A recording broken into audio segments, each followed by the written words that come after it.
I'm a psychiatrist by profession and, over the course of my career, I have dealt with many people who have strange and unusual problems. However, one case in particular disturbed me more than any other. There was a family of 3 who lived next door to me. They were a married couple in their 60s and they had a son who was about 30 years old.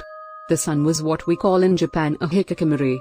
Somebody who is introverted, reclusive and isolated. Someone who has withdrawn from social contact. We never saw the son.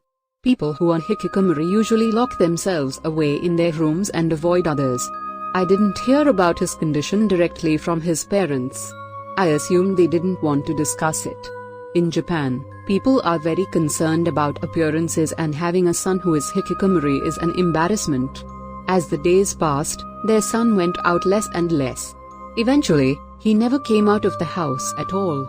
Every night, from his bedroom window, the furious voice of his mother could be heard screaming and shouting at him.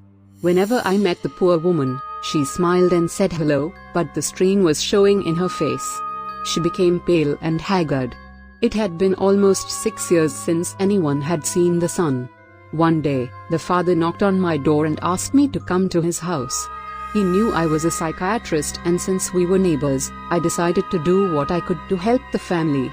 When we got to the front door, the mother was there waiting for us. She led me upstairs to her son's room. She banged on the door with her fist and shouted, "We're coming in." Then, she burst into the room and shrieked, "Are you going to sleep forever? Get up, you lazy good-for-nothing." Before I knew what was happening, she grabbed a golf club and started beating the sleeping figure under the covers. For a moment, I was struck dumb as she rained down blow after blow. Then, I sprang into action, grabbing the golf club and wrestling her out of the room. I hurried back inside to check on her son's injuries, but when I pulled back the bed covers, I couldn't believe my eyes. Lying beneath the sheets was a mummified corpse. I stood there in absolute astonishment, staring at the pile of bones and leathery old skin. The father approached me, hanging his head in shame. "It was my wife that I wanted you to see," he said. "This has been going on for years. I can't take